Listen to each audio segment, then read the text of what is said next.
बेटा आज हम डिस्कस करेंगे क्लास 9 के कुछ इम्पॉर्टेंट टॉपिक्स जो एग्ज़ाम देने से पहले आपको अच्छे से प्रिपरेशन कर लेनी है। ये आप ऐसा समझ लीजिए कि आपको मिनिमम इतना तो करना ही है पासिंग मार्क्स लाने के लिए।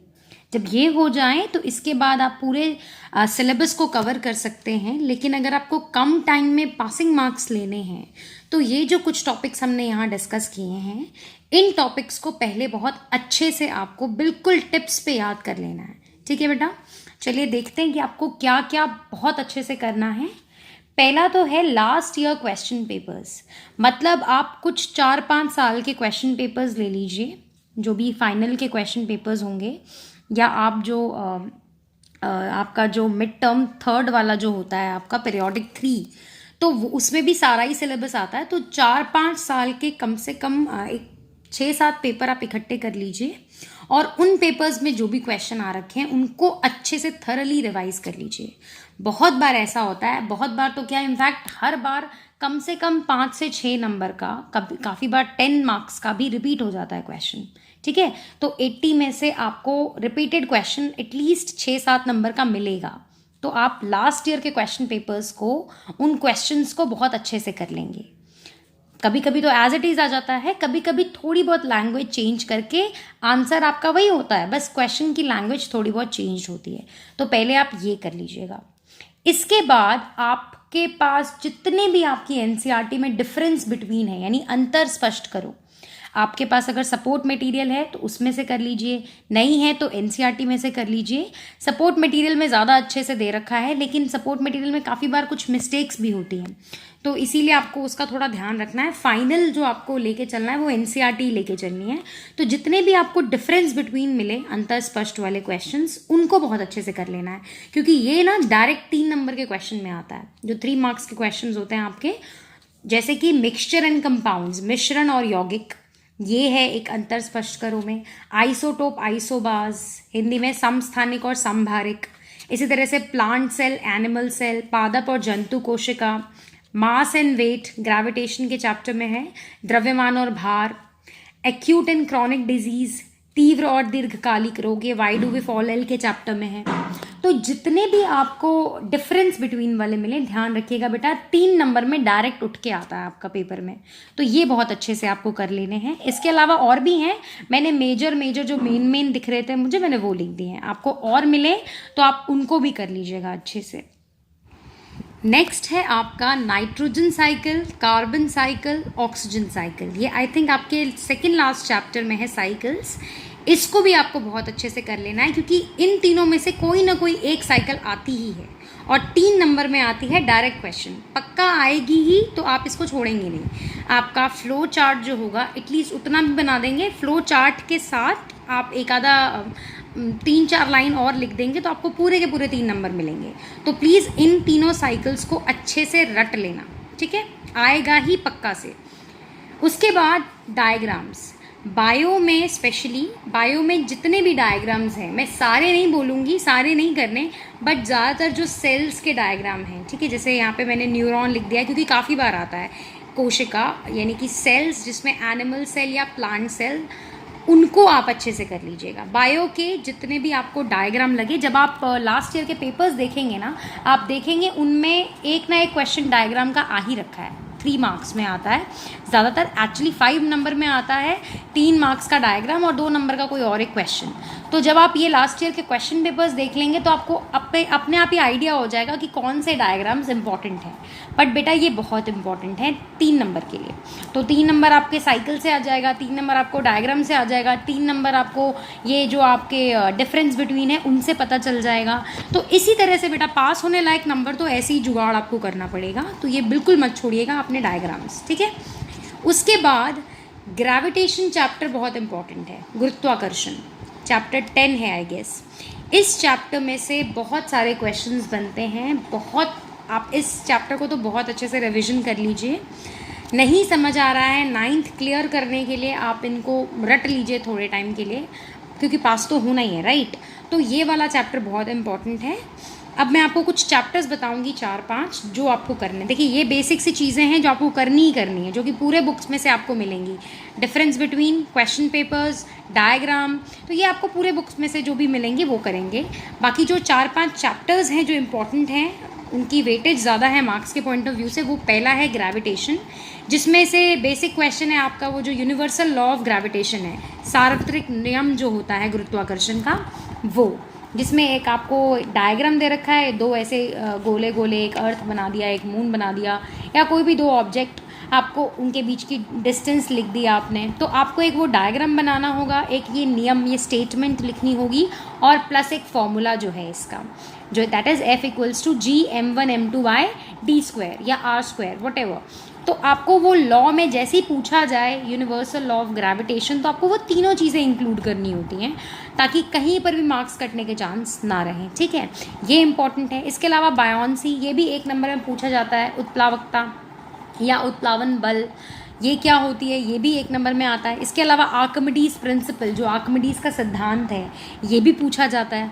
और कुछ कुछ इसमें एप्लीकेशन वाले क्वेश्चंस भी बनते हैं कि भाई जो सुई होती है वो क्यों डूब जाती है, नाव क्यों नहीं डूबती, इस तरह के कुछ कुछ आपको एप्लीकेशन वाले क्वेश्चंस भी इसमें मिलते हैं, ठीक है बेटा। तो ये बहुत ही ज़्यादा इंपॉर्टेंट, मैंने पूरे पॉइंट्स नहीं लिखे, इसमें थर्स्ट और प्रेशर भी आता है कि भाई कील, मैं लिख देती हूँ यहाँ पर कि जो कील है या उसका पॉइंटेड एंड क्यों आपको चुभता है, जो आपका प्रेशर से रिलेटेड एप्लीकेशन वाले क्वेश्चन है, यानी दाब से रिलेटेड। उसमें आपने क्या पढ़ा था कि जो आपका प्रेशर होता है that is force upon area, यानी जो दाब होता है वो बल बटे क्षेत्रफल होता है।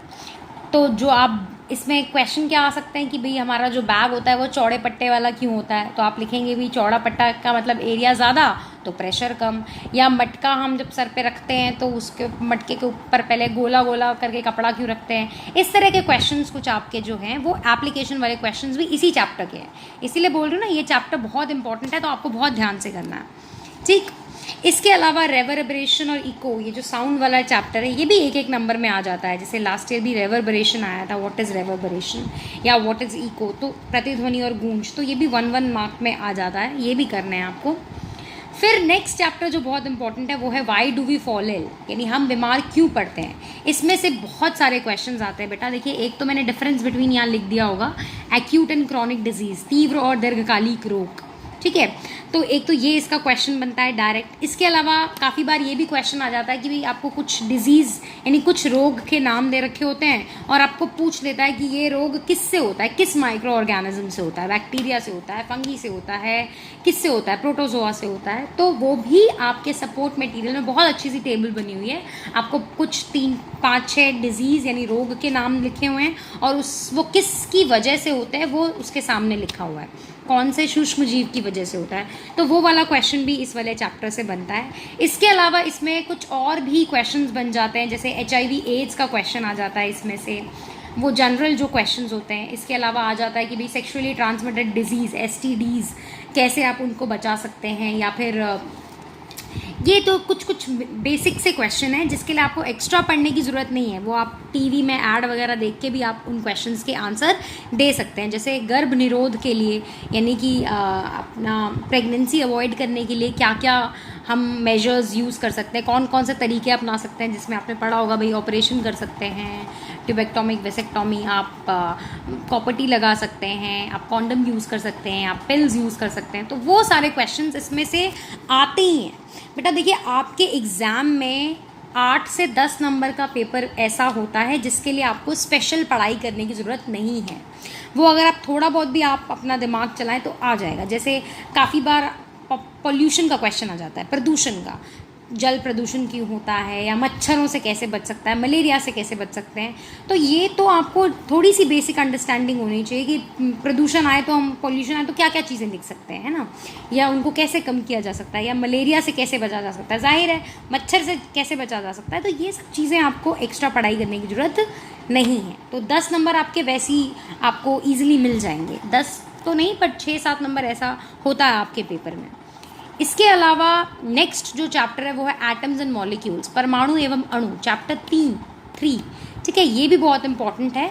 इसमें से भी आपको याद करने वाले कुछ कुछ पॉइंट्स हैं जो आपको आ जाते हैं, जैसे व्हाट इज़ AMU की डेफिनेशन आ जाती है, एटॉमिक मास यूनिट की आ जाती है, मोल कॉन्सेप्ट का पूछ लिया जाता है, एवोगैड्रो नंबर पूछ लिया जाता है कि भाई एवोगैड्रो संख्या क्या होती है। तो ये छोटे छोटे क्वेश्चंस इसमें से बनते हैं।